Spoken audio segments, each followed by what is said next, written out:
All right, so you've built the foundation, you know the basics, how to plan, how to delegate, how to solve problems. But what's next?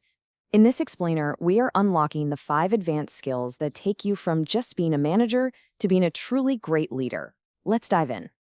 It's a question we all think about. What really separates a good manager from a great one?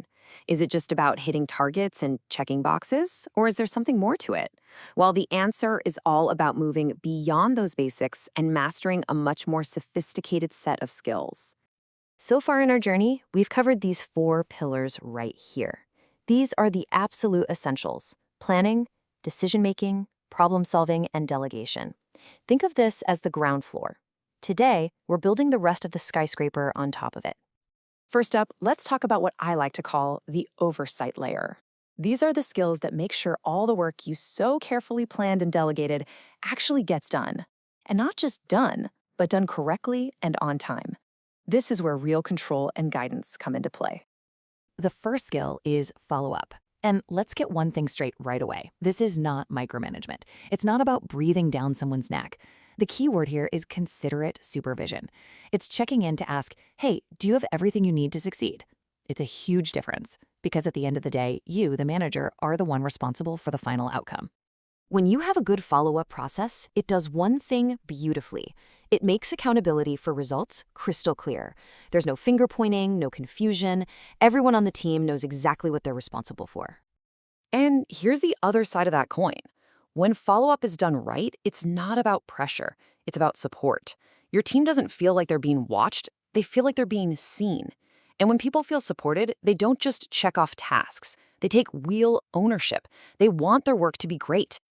The real magic of follow-up is that it's proactive. It's not about damage control. It's about spotting a potential roadblock, maybe a small snag in the code or a missing piece of data, and helping clear it out of the way before it turns into a massive problem that derails the whole project.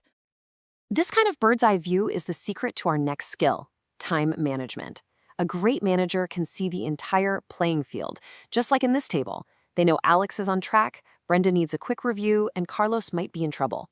This isn't just about making schedules, it's about strategic oversight of your most valuable resource, your team's time. So what's the big payoff here? Well, your team becomes incredibly agile. A surprise project drops in your lap? No problem. A key priority suddenly shifts? You're not scrambling. You can pivot, move people where they're needed most, and handle change without everything grinding to a halt. Okay, so keeping projects on track is one thing, but the next level is about constantly making them better. This next set of skills is really the engine of improvement, designed to push both your processes and your people forward constantly. Which brings us to process development. In today's world, if you're not evolving, you're falling behind. A great manager is always looking for ways to leverage technology. It's a simple, powerful cycle. First, you spot an inefficiency. Second, you find the right tool to streamline it. And third, you use that new efficiency to drive better results. Then you start all over again.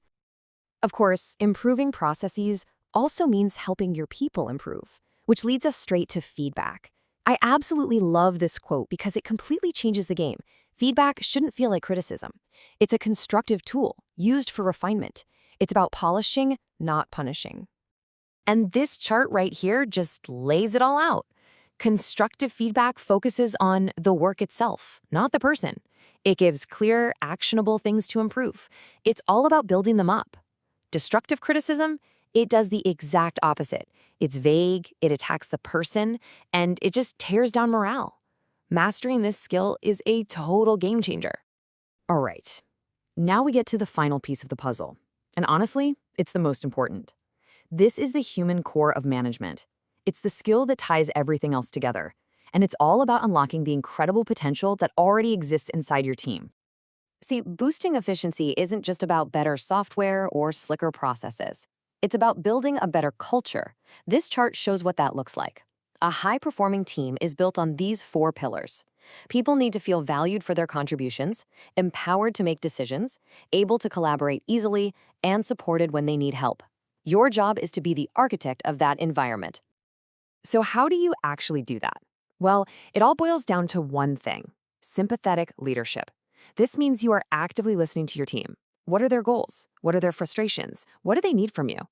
When you truly listen and respond with empathy, you boost morale, you increase job satisfaction, and you drive performance through the roof. It is, without a doubt, your most powerful tool. So, let's bring it all home. We've covered a ton of ground in this series, right? We've gone from the basic foundational tasks of management all the way to the really nuanced human skills of leadership. And there you have it, nine total skills for true management mastery. We started with the foundation, we added a layer of oversight and improvement, and we topped it all off by learning how to unlock human potential. Each piece builds on the last, giving you a complete toolkit.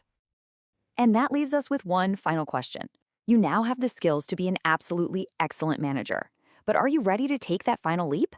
Are you ready for leadership?